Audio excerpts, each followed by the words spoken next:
Kamakailan lang ay isa si Jericho Rosales sa personal choice na magbasa ng excerpt sa librong Pinilakang Tabing. Inimbitahan siya ng National Artist for Film and Broadcast Art na si Ricky Lee.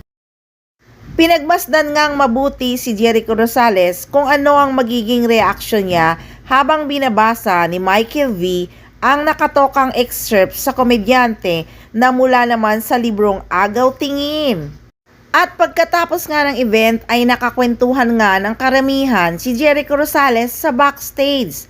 Umaasa ang aktor na sana pala rin din ang pelikula niyang Quezon na maging Pinoy iconic films din tulad ng mga nagawa ng mamagay ni Janine Gutierrez. Nako, hindi mo talaga pwedeng hindi hangaan ang nag-iisang superstar na si Nora Aunor. Magaganda kasi talaga ang mga naging pelikula ng superstar. Nakaukit nga ito sa puso ng kanyang mga fans. Kaya nga kahit si Jericho Rosales ay talagang humanga kay mamagay ni Janine.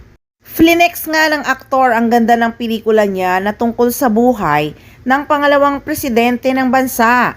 Matapang daw ang nasabing movie na tiyak ni Eko na mamahali ng kapwa Pinoy niya. Mas naging makabayan nga raw siya matapos niyang gawin ang pelikula.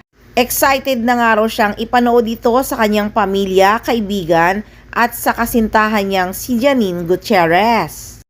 Wow ha, grabe naman ang sweet ni Eko ha. Excited na raw talaga siyang mapanood ni Janine Gutierrez ang kanyang pelikula.